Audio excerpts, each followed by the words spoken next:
Hello, Assalamualaikum. My name is Amilia and this presentation is prepared to Professor Dr. Muhammad Fairuz Muhammad Saleh. So we begin with our first case study, which is about unveiling the financial fraud, exposing earning misstatements and misconduct in corporate finance. Where the character on this case, we have Professor Tila, former student, and her CEO and CFO. So Professor Tila received an unidentified call from a former student who was concerned with their CFO of the company, where she served as a financial controller, had provided a fraudulently misstated financial statement to the local bank. So Professor Tila explained that the CEO and the CFO, both of them, have met with the representative of the bank to provide their most recent quarterly financial statement, but knowingly that statement that has submitted is overstated sales and accounting receivable. So Professor Tila is concerned about the earning misstatements in his company which are unaudited. So the CEO and the CFO have been arm twisting the accounting staff for the book sales transaction before sales occur, which means that the customer didn't have any orders, doesn't make any orders, but the sales occur in the financial accounting. So Professor Tila is considering all kinds of options to disclose about the earnings statement to the outside parties. So the question about this case is what kind of action if the organization does not have an internal policy regarding whistleblowing for this case, such as the former student itself. So the first one is the seek legal advice, where meeting with a legal professional to understand more about legal implication, the potential liability, what could happen of the fraudulent misrepresentation of a financial account. The second one is contact regulatory authorities, where the person should consult an attorney to file a complaint with the appropriate regulatory authority to investigate the company and take appropriate action. The third one is document the evidence, where compile and store all the evidence related to fraudulent activity to be used in a legal action. And then lastly is disclosure of confidential information to outside entity, where the person making the call should discuss the matter with a legal professional first before disclose to the public disclosure. So next, the action that we mentioned the previous slide, there is advantages and disadvantages of the action. So for the advantage, we have protection of the confidentiality information, immunity from civil and criminal action, and the last one is protection against potentially harmful action, with the protection extending to any person who is related or involved with whistleblower. So the disadvantages is the action may take time due to the needing of a regulatory body to plan and make adequate preparation for the inquiry. And the last one is when official from the enforcement agency start to visit the company, the firm. So the reputation of the company is also put in jeopardy, which is a problematic in the future.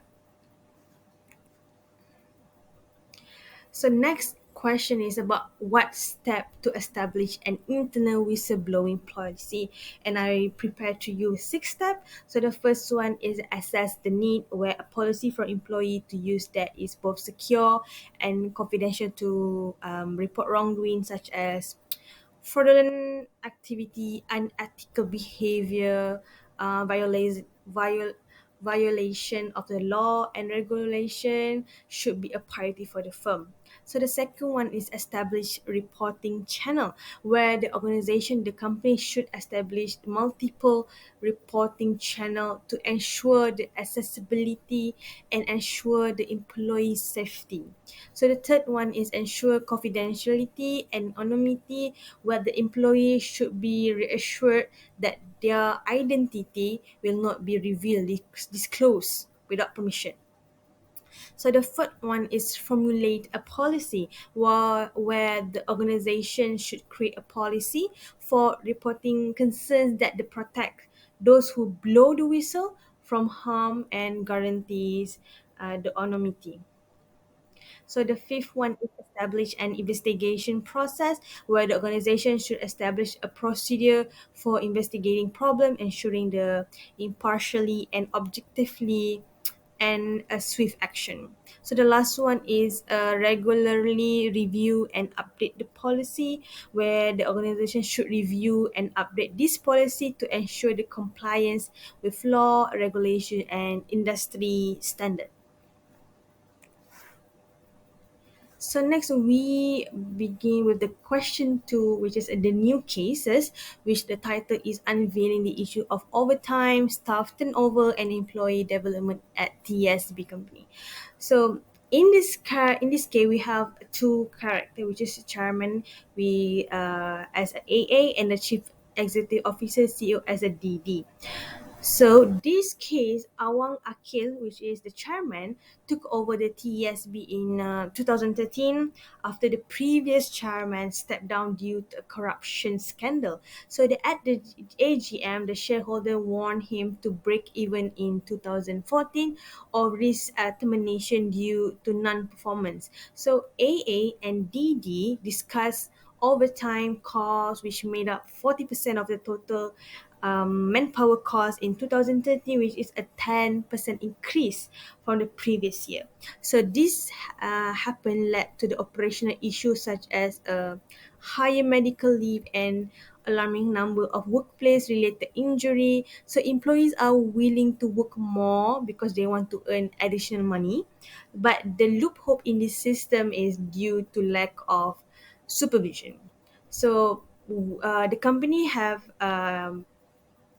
recognized a fingerprint biometric time attendance management system was rejected as the costs were too high and the ROI was not justified. So the staff turnover rate is 90%, but the company is still actively recruiting potential candidate. They are concerned about the lack of a clear succession planning and lack of training program. So let's see, the question is about what kind of stakeholder issue highlighted in this case. For me, I prepare five, which is the first one is a shareholder concern, where the shareholder voice up the concern about the TESB financial performance, warning the chairman, the Awang Aki, or as a AA that profitability must be achieved in 2014 or else they could be fired due to the poor performance.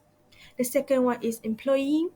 So the TSB has experienced a high personnel turnover rate due to a lack of staff, leading to increased medical leave and injury. So the workers are eager to put more hours to make up for the shortage of the staff, but this increase the risk of accident and health problem. So additionally, there is a lack of competitive compensation, further contributing the employee disappointment and turnover. So the third one is compliance with Employment Act, where the CEO admitted that overtime spending could violate the Employment Act in 1955, but concern have been raised about the lack of supervision and potential for fraudulent practices. So the fourth one is training and career development. So the employees are unhappy with the training itself of the TSB because of the lack of succession planning and lack of recruitment of a younger people. So the gap in the company's employees is very big. So these factors are not being taken into consideration.